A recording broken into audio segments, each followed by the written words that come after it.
Hello everyone. I want to thank you for checking out our presentation today. My name is Michael Johnson from Performance Software. My team and I are excited to present to you continuous testing and deployment for urban air mobility. I hope each and every one of you walks away with valuable information after this presentation. Let's get started. Let me introduce our team. Again, my name is Mike and I am the head of products at Performance Software. I am also the product manager of JETS, our hardware virtualization technology. We also have Brian Leinwand and Chris Ellsbury, both are highly skilled engineers in our JETS product team. It's important to note JETS because our presentation focuses on virtualization, and we want the audience to know that we have the background and the day-to-day experience to be able to present on this topic. Our presentation will first start with a discussion on urban air mobility. We'll move into DevOps, further into emulation and virtualization, and then we'll discuss how the combination of DevOps and virtualization create a powerful team. Finally, we'll end with a summary. Urban air mobility is quickly becoming a reality due to the tremendous efforts of UAM companies and the strong support from the public sector through entities like NASA and the DoD. Air taxis, last stage parcel delivery, autonomous cargo transport, and military applications are examples of a few of what we can expect in the coming years.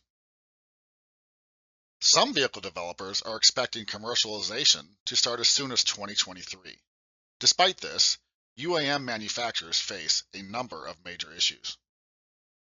UAM manufacturers face several challenges. First, development costs and timelines. To be competitive in the marketplace, UAM manufacturers must be able to develop and deliver with speed, all the while satisfying regulatory requirements. Initial development is only the beginning. UAM manufacturers must be able to also quickly deliver upgrades and security patches. The Defense Innovation Board has a target update release timeline of 1 to 3 months for functionality upgrades and less than 1 week for security patches. However, it currently takes 1 to 5 years to release upgrades and 1 to 18 months to release security patches. This is clearly a challenge. Second, regulatory requirements and safety standards. While safety regulations for UAM have not yet been defined, it's likely they will be held to a higher standard than that of commercial aircraft. This seems logical, given that these vehicles may include autonomous operation, vertical takeoff and landing, and the fact that many will operate in densely populated urban environments. Compliance to existing aviation standards results in increased costs. For example, it is estimated that adherence to DO-178 results in 15 to 65% increased costs when compared to projects with no compliance requirements. Third, cybersecurity considerations. UAM vehicles face cyber attack challenges much as do commercial aircraft. Many UAM vehicles will likely rely on increased connectivity, which will further expose vehicles to cyber threats. UAM manufacturers must find ways to continuously test systems in the most efficient and effective means possible and be able to rapidly deliver updates to vehicles. From these issues alone, it is clear that UAM manufacturers must find ways to continuously develop, test, and deliver solutions to meet these market demands. What if there was a solution to these issues? What would that solution look like? Well, we believe that the aviation space can take advantage of commercial development practices to help solve these issues. In particular, we believe that UAM manufacturers must consider DevOps as a solution. At this point, I'll be turning it over to Chris Ellsbury to discuss DevOps. Hello, I'm Chris Ellsbury, and I have worked in the avionics industry for over 10 years now. I have gained an appreciation for well-executed programs, such as ones that fully have utilized DevOps. Working in a variety of different avionics programs over the course of those 10 years, I have worked both in traditional avionics programs and others that have adopted and implemented DevOps in varying degrees. While I have worked on traditional avionics programs, I've noticed that a lot of development efforts were done in silos. Systems in one, software in another, and testing another one. It is very self-contained and isolated, with very few people being the bridge between those silos. I'm sure many of you have experienced this as well. This can easily lead to a throw-it-over-the-wall mentality, where it's over the wall, out of sight, out of mind, and no longer my problem. With DevOps, one objective is to break down the isolation and the not my problem mentality. Many of you might already be familiar with DevOps. For those of you who are new to the concept, we define what it is. The State of DevOps reports gather metrics on the productivity and efficiency of DevOps when implemented correctly. It has been shown to identify failures and bugs sooner, leading to a change failure rate 5 times lower than average, 46% higher frequency in development, and double the increase in productivity. What leads to these improvements is the overall philosophy of continuous delivery, where a deliverable is available in many phases of the program. Continuous delivery can be achieved by 4 key tenets at DevOps. The first, loosely coupled architecture. The ability to have modularized software allows for several components to be completed and verified independently of each other, and then they can be connected to each other with a well-defined ICD. This is a great benefit when issues are identified, and it's not required to recompile the entire project, but solely the individualized component. The second is small, durable teams. Having durable teams breaks up the old traditional silo method, allowing for greater flexibility within a team. Members of those teams should have diverse skill sets to complement one another. The focus should be that there is no one person that will carry the team. Rather, have overlapping skill sets among team members to cover for each other if someone is ill or swamped with another task. Members of the team can include system engineers, software engineers, and test engineers, etc. The third is concurrent test and automation. With the ability to test early and test often, issues are identified at an earlier and faster rate. The turnaround time to fix those are tremendously reduced as the person identifying the error is on the same team as the person that worked and developed these components. This leads to a more robust system and thoroughly architected software. The fourth is certification. In the DevOps process, automation is critical, and the ability to have certification documents being auto-generated will allow for the team to focus more time on having a robust system rather than large amounts of time spent on paperwork. When deployed correctly, the cert artifacts are generated along the way and reduces the amount of time spent near the end of the program regarding this task. These 4 key tenets together allow for a continuous delivery cycle that is crucial in a DevOps environment and reinforces the concept that something is always ready to be delivered and or demonstrated. To assist in the DevOps environment, tools like emulation and virtualization are highly advantageous. Brian will now discuss the facets of emulation and virtualization. Thanks, Chris. Again, I'm Brian Leinwand. In my nearly 15 years designing and testing systems and software for the aviation industry, it has become obvious that the tools a team uses to develop their software are critical to the success of the program. So today, I'm going to talk to you about emulation and virtualization. So what is virtualization? When it comes to virtualization, a few key terms are often used interchangeably, but have some key differences. When emulating hardware, a software bridge or interpreter is used to convert the executed code of the host hardware. Ultimately, this means that the code run on the emulation is not running exactly as it would on the target hardware. A common example of emulation is MAME, Multiple Arcade Machine Emulator, that is used to emulate arcade system boards. When simulating an environment, the behavior of the software is mimicked, but it isn't an exact one-to-one representation. The outputs to the user will appear to be the same, but the internal workings of the simulation are not the same as the real software. Flight simulators are a common example of this. The flight simulation mimics the experience of flying the aircraft, but the user isn't actually flying an aircraft or using the exact aircraft software. With virtualization, software written for the real hardware runs unmodified on the virtual system, even if the hardware and operating system underlying the virtual machine is different from the deployed hardware system. Understanding the key differences between emulation and virtualization is tricky and important to understand. Let's take a further look at some common discussion points and see the difference between emulation and virtualization. Both emulation and virtualization can act as a replacement for your target hardware. In practice, this translates to your program being able to run the exact same object code. Emulation will be able to run as a virtual machine on a standard desktop. This is possible since emulation performs the translation of the target hardware instruction to the equivalent instruction required to run on the desktop. Full virtualization, on the other hand, attempts to eliminate instruction translation and requires that the target execution environment has some level of hardware assistance. When considering virtualization, then, a trade-off must be made on the cost difference between the actual target and a virtualized target. There can be a substantial runtime performance difference between emulation and virtualization. There is significant processing overhead when using emulation due to instruction translation. If you are emulating a slower target hardware environment, then modern desktop PCs may be able to perform this processing close to the same speed as the target. When choosing emulation for faster targets, it is not uncommon for the speed of the virtual machine to be 10 to 20 times slower than the actual target speed. Virtualization, however, can achieve near real-time performance compared to the actual target due to the elimination of the translation. Initial development costs can be relatively inexpensive or can become quite expensive depending on the complexity of the target hardware and whether a commercial off-the-shelf solution is used or not.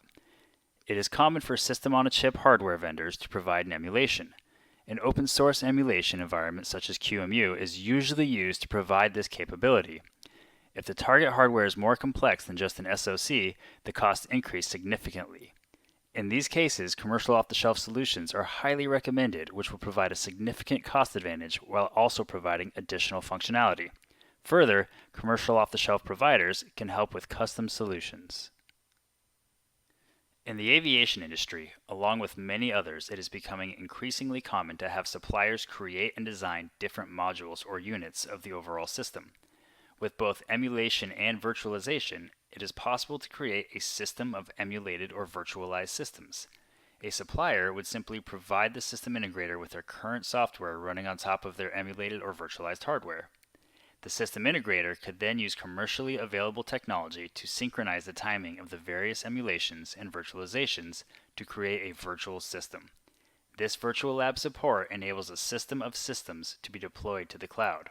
Since both of these technologies provide very similar benefits for software development, the term virtualization will be used interchangeably with emulation. DevOps and virtualization, a powerful team. Let's look at the benefits that can be realized with DevOps and virtualization together. Expedited development. Often, programs are waiting on hardware to get developed before starting software. Virtualization allows for development and testing to get started before actual hardware is even ready. Product development times can be shortened using this approach. Get rid of the bottleneck experienced by developers by waiting on integration labs. Use virtualization to provide every developer access to equivalent target hardware on their desktop. Finally, reduce the wall time required to run tests using virtualization.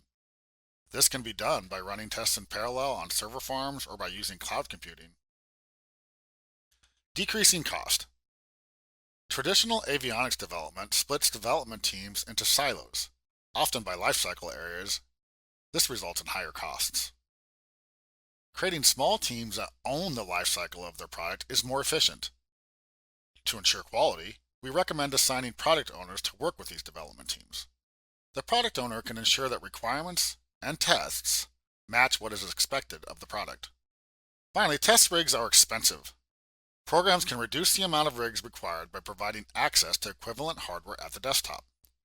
Further, if the program gets into trouble and needs to expand resources, then virtualization can save the cost of the need for additional test rigs. Simplifying compliance. Virtualization can be used to gain formal test credit for functional testing from certification authorities. This allows for certifiable artifacts to be generated continuously throughout the development process and eliminates the need to run those tests on physical hardware. Second, off-nominal test scenarios on physical hardware is often difficult and potentially destructive. Use virtualization to build in fault injection capability to simplify off-nominal testing. Improved security. Use virtualization to automate vulnerability testing into a continuous integration server. A virtualization environment can be customized to support testing of vulnerabilities that may otherwise be impossible or difficult with real hardware. Further, take advantage of a virtual environment to perform penetration testing of a larger system. Let's have a look at a typical day-to-day software development activity and see how DevOps and virtualization are used to speed up development and increase quality. In the best DevOps organizations, software developers commit early and often. This practice helps to ensure the functionality of the system is being built and tested daily.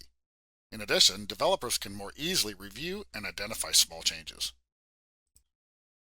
After commit, the code may be analyzed to ensure adherence to company standards. For example, coding standards, requirements, traceability standards, etc. Next, the code is placed into a build to ensure it can compile and link correctly. Without virtualization, embedded developers would build for a simulated target, Windows, Linux, or other. This actually creates additional work for the developer by requiring additional code to be maintained for the simulated target. With virtualization, the developer can just build for the actual target because the exact same binary will be used by the virtual machine to execute.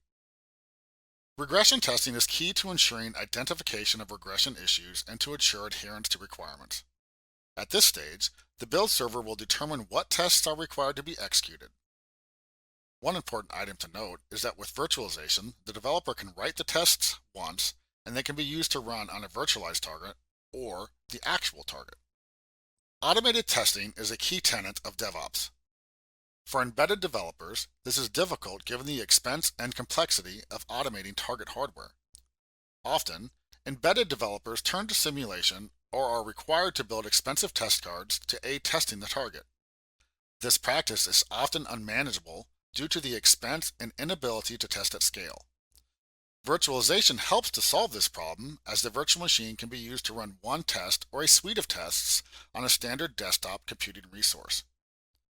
Further, a farm of computing resources can be used to run tests in parallel. This flexibility is inexpensive and reduces the overall schedule to complete tests. Finally, virtualization is an acceptable environment to use for formal test credit. At completion of the continuous integration process, a set of reports can be generated. Normally, this would include a build status, pass-fail results of tests, structural coverage, and traceability reports. Since virtualization can be used as a formal test environment, the continuous integration process can go further and automatically build artifacts required for certification, for example, a software accomplishment summary. Finally, using virtualization, this process can be used to perform scheduled or ad hoc testing of the complete system. Additional tests can be performed to cover fault injection or cybersecurity. Having a high-fidelity, scalable, and automated test environment provides significant advantages for the embedded developer. Let's briefly touch on how virtualization can also help systems integration. With virtualization, it is possible to create a virtual lab made of many virtual machines. For example, systems teams can use a continuous integration approach to automate functional testing between system components. This approach would promote constant quality evaluation as the system evolves and provide the ability to identify small changes that cause system issues. Many systems now take advantage of data analytics, which often requires exhaustive test runs and takes a lot of time. Using a virtual lab, this process can be completed without the need for physical hardware. Cybersecurity testing in avionics is really in its infancy. However, it is envisioned that a virtual lab could support vulnerability and penetration testing on a continuous basis.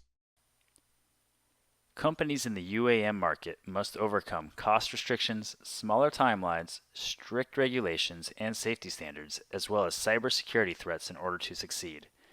Using DevOps and virtualization will enable companies to break through these obstacles.